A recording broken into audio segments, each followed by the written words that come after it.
Hey, everybody, and welcome to the Crown Council live stream. It is November 6th. This is our weekly program where we connect with our Crown Council membership, our TOPS coaches, our resource partners, our doctors, our team members, and give a little report about what's happening in the Crown Council community and help you feel connected to this incredible group so you feel like you're never practicing alone.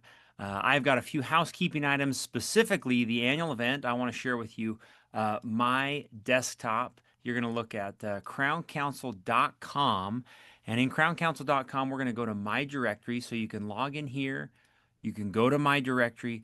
And inside My Directory, everyone will see this little hub right here, is what we're calling it, the 2026 annual event, which we're under 90 days to this experience where we are gathering together, being together. I'm just going to do a short, small segment here where we talk about what is happening and what we're preparing for inside the Crown Council for the annual event. So this is our yearly gathering. We are going to be at the Grand America Hotel in Salt Lake City, Utah. You will want to arrive Thursday, January 29th, and we will have a check-in experience. So if you go over here during the event, in that check-in experience, as this paragraph says, it's hard to describe the annual event check-in. An all-day party, extremely important that you attend. You'll receive all your check-in materials, swag. Then you can stay as long as you want to get excited for the event, to hang out, have fun, to do it as a team, to connect with old or new friends. In the past, we've done carnival games, photo ops, inflatable slides, some sort of live animal challenges, hat making, service projects, t-shirt making, a DJ, and much more. So this year's check-in experience will be very similar, and we encourage you to be part of it as a team. Friday, we'll kick off the annual event officially. We'll have a breakfast, a late check-in, and then at 8 a.m. the Crown Council annual event will officially begin. We have four incredible speakers, and you can read about those speakers on our speaker profile so we can navigate back here. But here's our four speakers that we've booked and what they're going to talk about. Now, one thing that is authentic to the Crown Council annual event is some of these speakers don't necessarily scream dental related topics. And the beauty of what we teach at the annual event is once we hear from Ryan Campbell, then Steve Anderson will denticize his message to you and your team so that on Monday, when you are back in the office, you can apply the things that Ryan teaches directly to your culture, directly to your systems, to each other, and find actionable things that you can do from each of our speakers' profiles. So we're grateful for each of these speakers and looking forward to hear their message and then application from Steve. You can see here from the agenda, very simple lunch, then our general session, our action item. Then we'll take a break and then come back for dinner and our Oz ball. So we're all going to be dressing up like the Wizard of Oz. This is our fun opportunity to dress up, to be together. On crowncouncil.com, which I'll navigate to real quick, you can see some of the instructions for what it'll be like at the annual event on Friday's Oz Ball, which is very fun. Let's see, let's go here. Step into the world of wonder and whimsy at the Oz Dust Ball, the land of Oz. An unforgettable evening of dinner, enchanted performances, illusion, and dancing. So this is going to be a very fun night. Come dressed, wear pink or emerald green or black, whatever you're feeling, whimsical or magical, a witch, a wizard, a sorcerer, or any character from the Wicked movies or play. We would love to do it. And remember, everyone will do it. So if you're thinking to yourself, I'm not going to do it, you will be the odd man out. One thing that's very fun about the annual event is everyone plans these outfits and makes this night very fun. We'll have our entertainment from One Voice Children's Choir, and then Colin Cloud. He'll be astounding us and entertaining us with on one of the TV's biggest shows and stages around the world. So we'll see him. Just another quick review of Saturday. Two of our speakers, John Carmichael, will be with us with application from Steve. Another speaker in the afternoon, and then our incredible awards show and entertainment will be Saturday night. We've encouraged Crown Council members many times now to participate in our recognition opportunity, this is a great opportunity for you to recognize team members, to recognize your doctors. Inside your directory on crowncouncilannualevent.com, you can see that Saturday night event here, along with the recognition night, which is taking place 7 p.m. But our recognition needs to take place now. You can navigate to this page, recognize your doctor, your team, and then something very fun for 2026, our Look Up Awards, which we've talked about in the past. This is an evening to celebrate hope, inspiration, and vision. Look Up calls us to stay positive through challenges, rise above negativity, seek purpose beyond ourselves, and to dream bigger. So we're going to honor those that inspire us to look up, a very fun little tile. And here are all of the suggestions of different awards that you can do to help people on your team feel recognized. This is a once in a year opportunity to nominate those on your team, and we want to know all about them. So here's the nominee form, and we would love to nominate you and your team as part of the Crown Council Annual Event Awards Night. So there are still seats available to the annual event. It is not too late to sign up. We often get the question, should spouses and teams come? Absolutely. 90% of those that attend the annual event will have a spouse and team with them.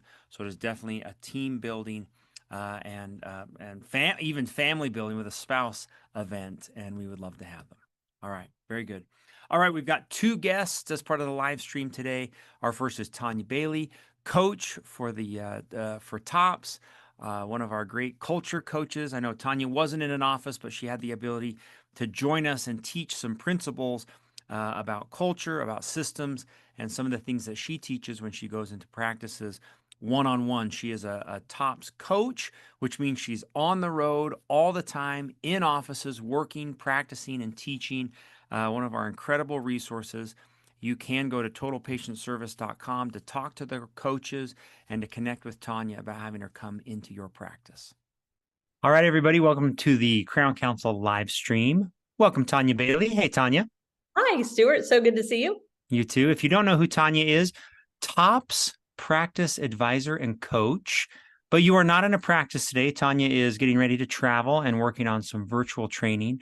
And if you don't know about, shame on you for not, just kidding, that's rude. If you don't know what Tanya does, so all day, every day, she is traveling to dental practices and offering training and coaching and mentoring. And the beauty of having a coach is that they are looking at your practice from the outside. They're seeing things that you don't see because you're in the practice all the time.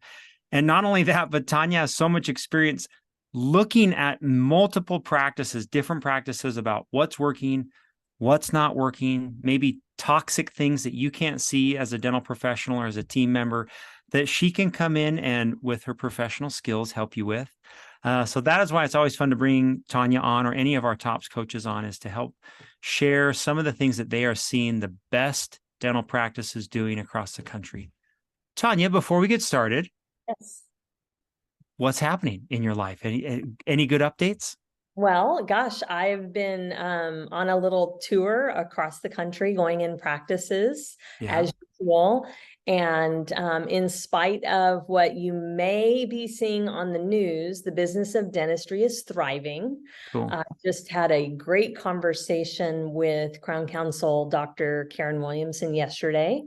And, sharing some successes and wins that her practice is having. And then I was in a practice last week, and also sharing in North Carolina, sharing just best months ever.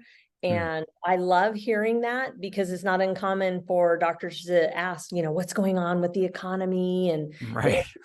So I am here to assure everybody, the dental business is booming. Very good. And it's fun to see. I mean, most dental practices, they see themselves and maybe a couple close friends. So for you to see across the nation, maybe the pulse of what's happening, very valuable. Thank you. Very good. Welcome. We talked for just a minute before we started recording. And for me, the biggest value that we can add to Crown Council doctors or anybody watching is, what does Tanya see that the best dental practices are doing? And specifically, maybe we could talk about meetings. Mhm. How are they training? What kind of things they're doing when they get together? Is that a good place to start, Tanya? What do you want to share that the best practices are doing? I love that. In Okay. fact, it's probably one of the most common questions we get when we're working with a practice is, how is this coaching going to work? Because we're really busy seeing patients. Right. And the first thing that our best practices know and do is understand that there is a time to work in the practice and there's a time to work on the practice. Mm. And so carving out planning time to work on the practice is hugely important. And so there's probably kind of three arenas Okay. that I see that my very best do consistently without fail. The first one, of course, is the morning opportunity meeting. So carving out 15 to 20 minutes a day to plan and strategize your day, kick off with a positive start, and make sure that you are prepared for what's coming down the pike. Without fail, our best practices that do that consistently, they just get better results because everybody knows what's happening. Hmm.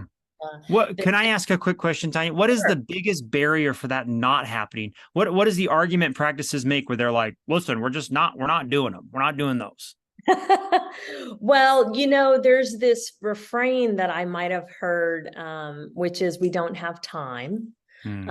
Which, if you've been under my tutelage with coaching, my question back to you is then on a scale of 1 to 10, how important are your outcomes? Because really, I don't have time really means it hasn't really gotten to this level of importance to dedicate time to. So certainly you have to see the value. So there's a perception of not having time. Sometimes, boy, I can't get my team members there on time now. How am I going to get them there, 20 minutes earlier? Hmm. And then just building in that preparation time so it is productive, because nobody wants to come to an unproductive morning meeting. Right. Got it. Very good. Good answer. Sorry to cut you off. You were right in the middle of it. Okay. Well, I was going to share, there's probably two other what I would consider crucially important meetings. Okay. So having a regular interval of team meetings, and some of this is going to depend on the size of your practice, but a whole team meeting with an agenda, and then also departmental meetings. So especially if you start to be a little bit larger, you want to really facilitate departmental meetings, assisting, clinical, administrative, and hygiene. And those have to be facilitated and they have to have an agenda. So the best practice is carve out about an hour every single week to do that, because you create a rhythm of accountability and a rhythm of consistency. Now, some of our practices do that on a monthly basis, but they find they get some disconnect because a month is a long time to sustain momentum. And so you usually take 20 minutes just kind of figuring out where are we compared to where we were a month ago. So weekly meetings are huge.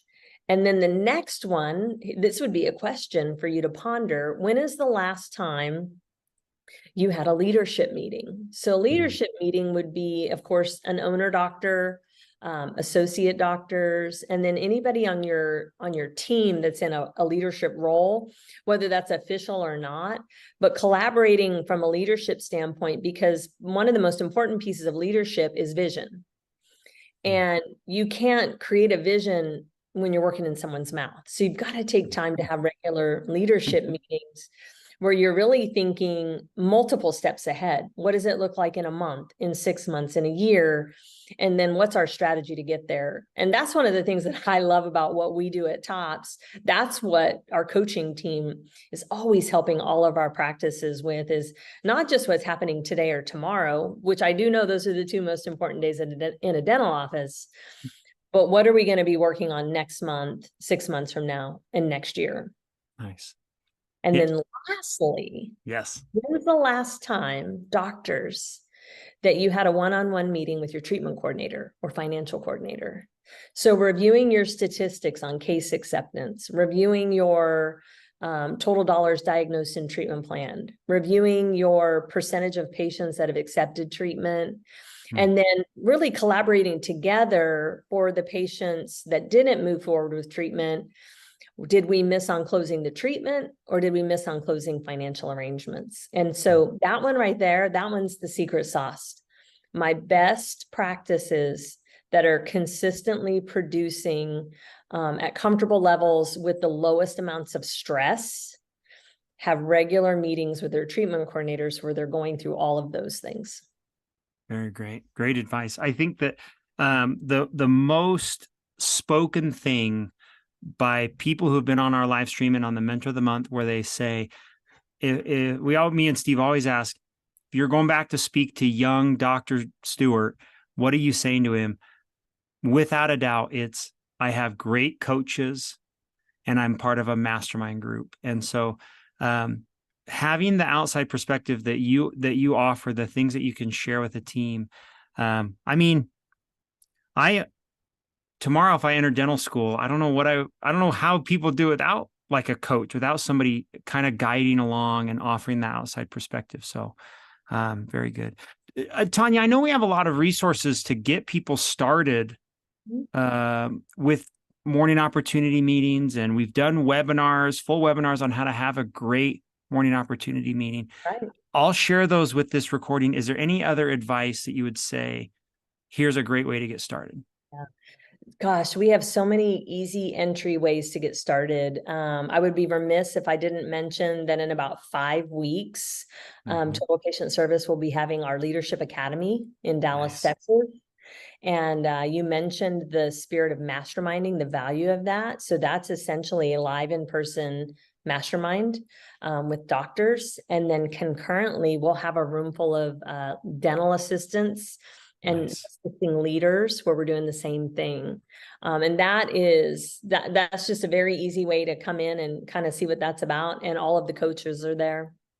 The other thing that I love that we do is, as everybody has modified how they do things over the last few years, we have a great virtual coaching option. And so that's an easy way to take just a topic. Like if you wanted to say, gosh, I'd love to have a meeting with my treatment coordinator. I don't know where to begin. Or I'd love to have a regular monthly meeting. I don't know where to begin. We can set those up as virtual coaching options as well. Nice. Very cool.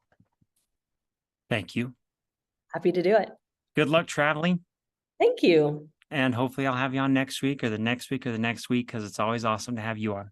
I always love being on. Okay. Thanks, Tanya. Have a great day. Yeah.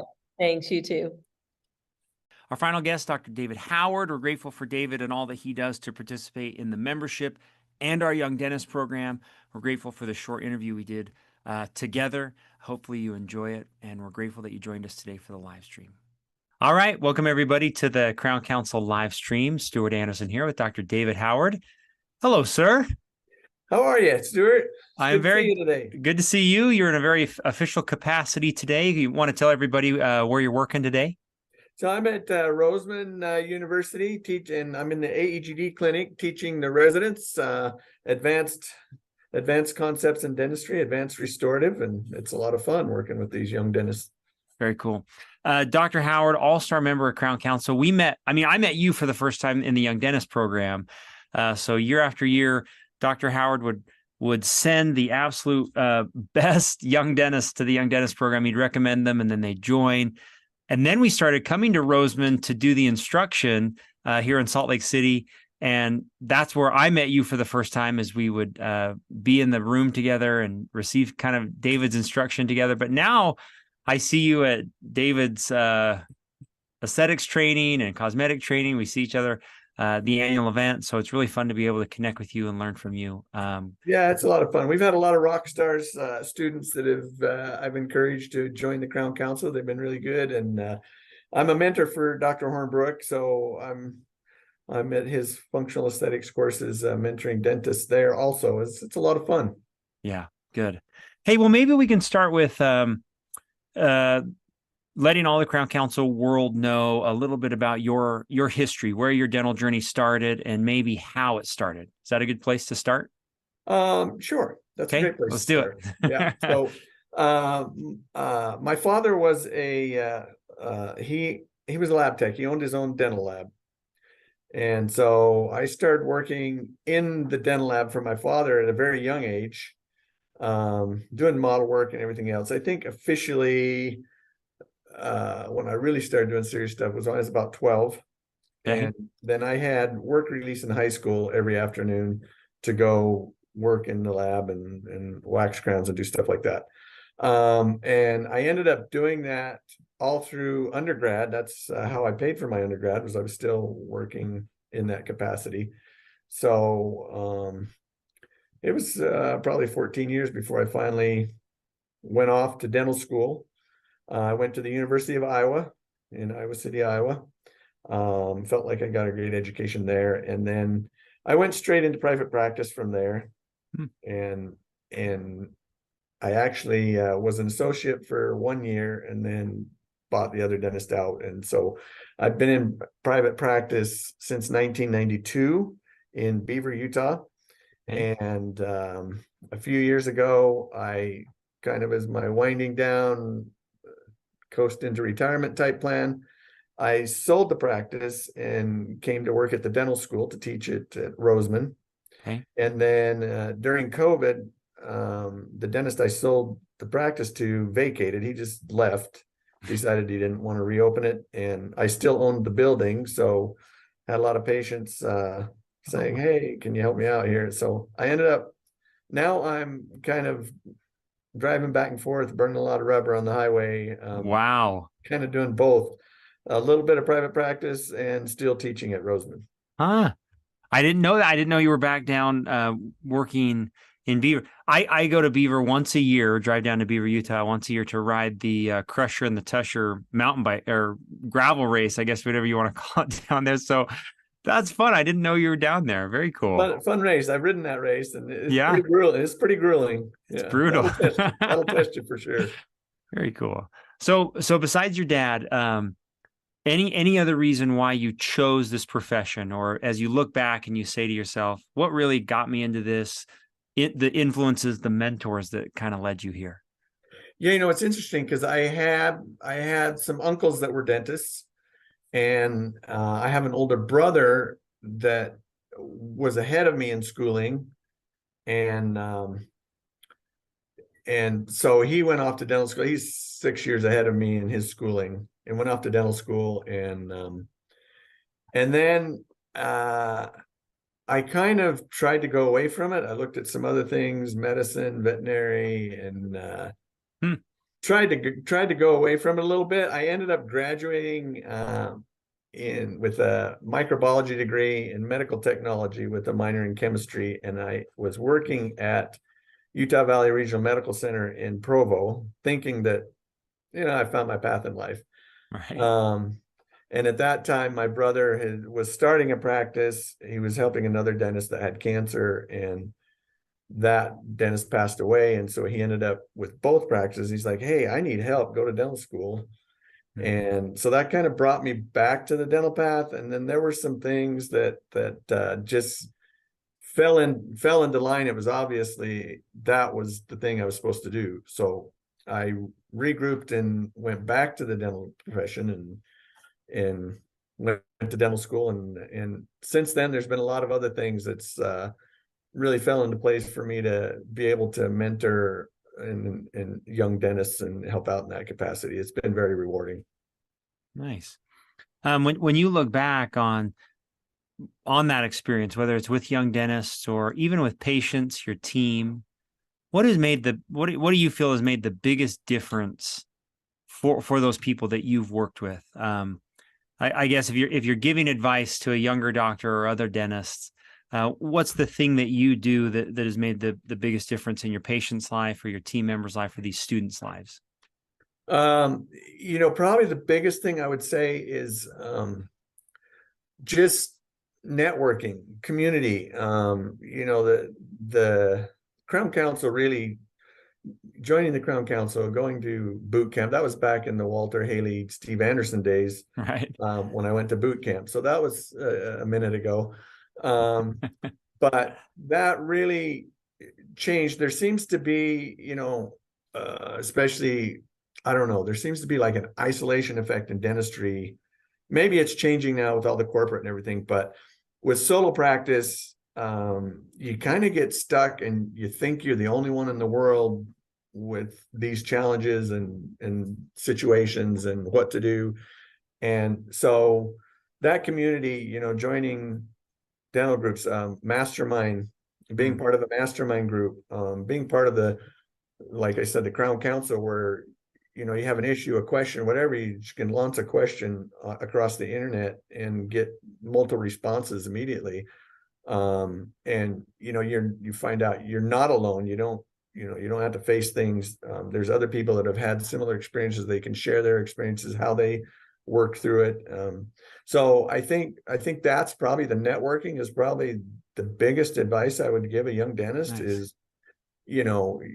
set your goals and your aspirations, but don't do it alone. There's people that are more than willing to mentor you and help you develop and help you progress. And man, latch onto that and be a part of it. Be a part of the dental community. Man, great advice. I love that. If you look at some of the leaders in dentistry that you follow, so like David or others, what do you think makes a successful leader in dentistry? If you were going to be a great leader in your practice and you're tuning in to say, man, what advice would Dr. Howard give? Because you're with so many doctors. It's kind of an interesting part of your career, is being with so many, especially these young doctors. What do you think makes that a dentist a great leader?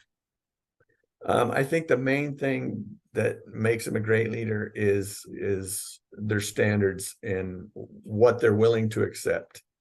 What they're willing to allow. It's difficult, especially in practice. You're managing people a lot, but you're managing dentistry as well, your own dentistry, and what is acceptable to you. And I think I like about Dr. Hornbrook and some of the other people I follow. I mean, there's so many great dentists in the Crown Council. Jeff Gray's been, a great leader, and I worked with Newton Fall is a Brazilian dentist that's exceptional with composite.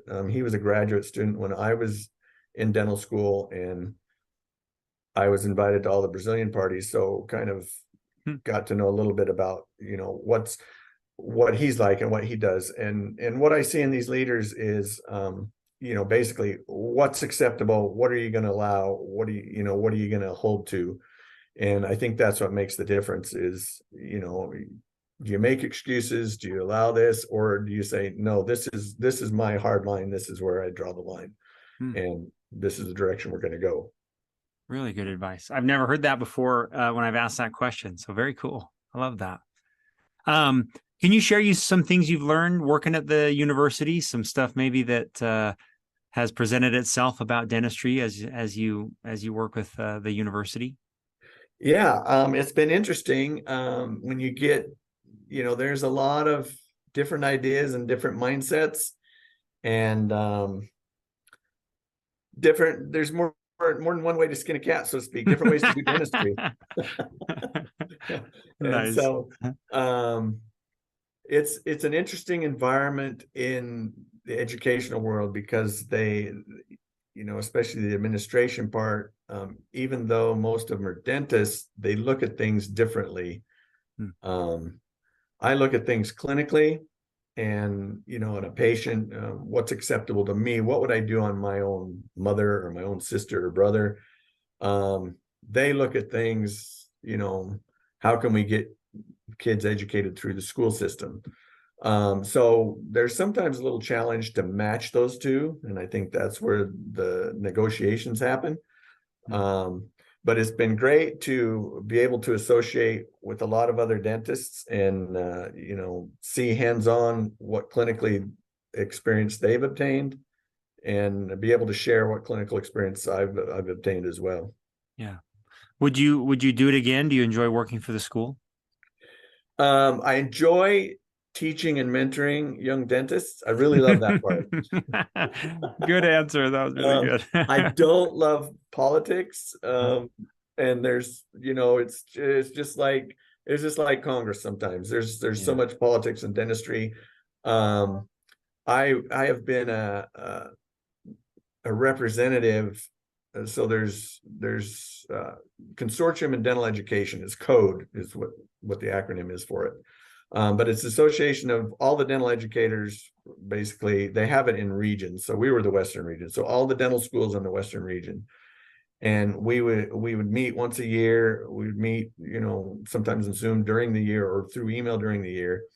But every year we'd have a 2 or 3 day meeting where we would discuss changes we've made in dental education, what we're doing, new. And I'll tell you, some of the politics can be pretty severe. When I came here, they were still spending half the curriculum on teaching amalgam. And I had a discussion with the dean, because in the clinic, the patients didn't want amalgam. They weren't demanding it. And so the dean decided to become an amalgam-free school back in 2015. And we dropped the amalgam education. When I announced that at the next year's code meeting, it was like piranhas going after a stump of beef. I mean, they just went off. I was told I was irresponsible and cheating students out of a proper education, all kinds of other. They just, for 45 minutes, they hammered me hard. And I finally just said, I appreciate your passion for the amalgam education, but you're wasting time here because we've moved on. We're not going back. And I said, so all the attacks are just a waste of time of what we could be discussing in the future of dentistry. And so then they stopped. But like I said, the politics can be crazy in the dental education world. Yeah. Interesting. I never would have thought of that, you being in the system, it's a huge part of what you have to deal with. Crazy. Yeah. So the fun part is mentoring young dentists. I love that. That's where the passion lies. That's what keeps me in it. The politics makes me rethink sometimes. Not so much. One question we always ask Steve and I, whenever we have a guest on is, looking back on your career, whether it's, and maybe there's multiple answers to this question, but if you would look back on your own personal career, how you ran your practice, or and you were to be face to face with a young Dr. Howard, what advice would you give yourself about maybe redoing it or things that you've learned now that you do different? That's a great question, and most of it I would say I would probably do the same, but there are a couple of things. One, first and foremost, get some business education. When I started private practice, it was like drinking from a fire hose. You have to manage a business. I thought I could do dentistry, but then there's this whole other business aspect, and it's eating you alive, and you're like trying to figure it out and what you have to do. That's one thing. The other thing is, I think I would definitely work on less approval addiction. For a few years in my early career, that really hindered things and kept me from just saying, look, here's what's acceptable, here's the standard, here's what we're going to do. And I think it kept me from being a better leader because I was worrying about how people were going to feel or react to it. So I think if I could have taken boot camp my first year out of dental school, or TOPS or something like that, and learned some verbal skills and learned, I had a friend at that time back in my early career that was actually a licensed clinical social worker. He was a therapist. And I think that really saved my life as well, because I got through that approval addiction before boot camp a little bit by working with him, not in official therapy sessions. We would just, we're out fishing or we're out hunting or whatever. And I was because I would say, well, this is what's happening at the office. And he's like, what? And so he would give me some therapy. There were some times when I would just have to say, you know what? I just want to fish today. Don't give me any advice. Today. But that helped as well. So whatever it takes, I would say get over the approval addiction and, stick to your standards and just do things the right way that they're supposed to be done. It's great advice. I love that. Yeah. It's tough though. It's tough for a young doctor to even recognize that that's going on. So Yeah, well, and that's so true because I didn't realize it. I was just in it, right? I was Right. living it. Now I can see it clearly. And so that's why I would tell the young dentist, man, go to TOPS, invest in yourself and in your education. I was investing in my clinical education, going to clinical CE, but these other like TOPS and boot camp, those types of things are very valuable CE, extremely valuable. We did not pay Dr. Howard for this promotion. This was not scripted in any way. Sorry if that sounds like a promotion. It did there not. are many coaches and everything else. Dee Reed and Mark Montgomery have a great one with their system. So there's multiple out there. I didn't mean to advertise. I was just kidding. One, No, it was but, great. but yeah, invest in something like that because it's worth it. Very cool. Very good. Well, Dr. Howard, that concludes my questions for you, unless you have anything else that you want to share, any thoughts you've got, or anything that you want to share with the rest of Crown Council about your career or what you've learned, or pearls you could share with everybody. Yeah, I would just say, it's a great time to be a dentist. The changes that are occurring are exciting, with digital and all the progress. I thought, when I first got out of dental school, we'd pretty much advanced to where we're at, but there's just constant changes and with sleep medicine going on, there's so much to know about what's going on with your patients that's a whole new avenue of education that I've been chasing the last 5 or 6 years. And so I've always had a plan and budgeted for education every year for CE. But then of course, after I went through boot camp, when you become a qualified member, you have to maintain certain standards, working with your lab, working with your, finance, somebody in finance that can help you plan, how you're going to retire at the end, and just making that whole plan for continuing education, for continuing to stay updated in dentistry and how your financial life is going to end up. I mean, that's what I would say is just make your plan and stick to it. I love it. You're very wise. Grateful to have you on. Thankful for everything you shared. Well, I appreciate you taking a few minutes, and it's been fun talking to you, Stuart. Thanks, Dr. Howard. Have a great one. Okay, you too. Talk to you later. Okay, bye-bye. Bye.